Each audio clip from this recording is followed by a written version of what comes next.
Welcome YouTube, what is good? So yeah, it's been a while as usual.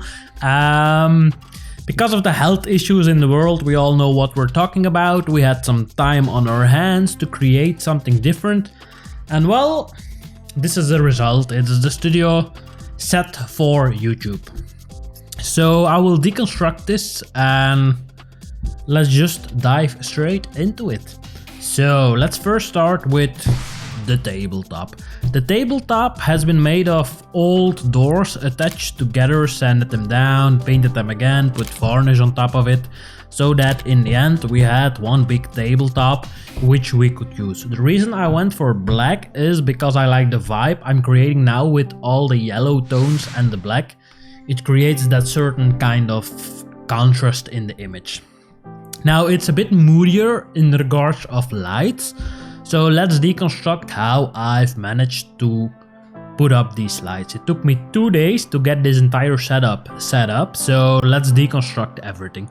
So first things first, we always have a key light. A key light is the light we use as the main light, which gives us the most light. So for this, on my left side in a 45-degree angle, which is called the Rembrandt lighting. You can see it on the triangle I got on underneath my right eye. Is a LED panel, which is like a square, nothing too crazy. Just a LED panel which you can control with the white balance and the brightness. And in front of that there's a diffusion panel. So there's like just a normal diffusion panel you would use to reflect light when you're shooting outside or inside. That's in front of the panel, the LED panel, to diffuse the light, because we don't want any hard light. Now when we have a key light, we also have some sort of accent light, which is on my, let's say this is 90, a little bit more. And that is the same LED panel, but this time not diffused with a reflection panel, but diffused with some white paper, so diffusion paper, to give that little bit of softness in the light. You can see it on the edge of my face. So those are the two main lights. And then behind me we have some practical lights. Practical lights are more like they create a certain vibe in the image, but they are just there to fill it, to make it a little bit more moody. So on the left side we got two light bulbs just hanging down. They are from my desk. And then on my right side we've got just a normal, a thing you would place in your living room, which is normally placed next to the couch in the studio. So that's about it. Now most of the people would say like, hey, you also need a hair light, but because I don't have a lot of hair, when I do that, I really get like a lot of reflections on my skin, on my head, so I want to avoid those, so I prefer to not have a hair light. I also want to go for something more moody, so we've put some greeneries in the set. So we've got this one, which is a real plant. This one is fake. And then the ones hanging up in the back are also fake. Now this one I want to replace because it reflects a little bit too much light, so it draws the attention. That's why it's already half in the frame. And well, for the technical parts, if you want to, these are also practical lights, or so they are just filling up. They are both battery charged, so nothing crazy there.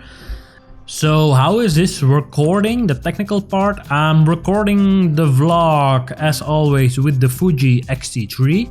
For this there's a 35mm on there from Fuji, which is set at 1.4 or 2.0 with ISO 160 and a shutter speed of 1/50th. Why the 1/50th? Because I'm recording in 25 frames per second, like 24.95 something ish.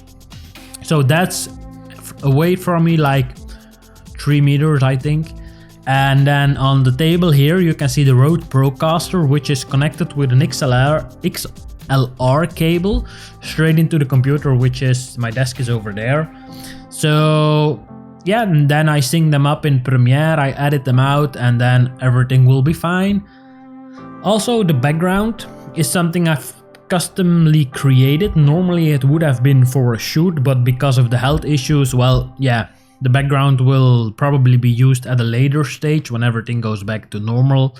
And yeah, so I've decided to use it. So I got that because normally there would be a white infinity wall, but this way I got a little bit more definition in the background, so I have some more blackish vibe going on and a little bit more moody. As mentioned before, like if I think this shadow on that side of my face is too dark, what I could do is move my accent light a little bit more that way, or I can move my main light, my key light, a little bit more that way, so that it fills up this part of my face a little bit more.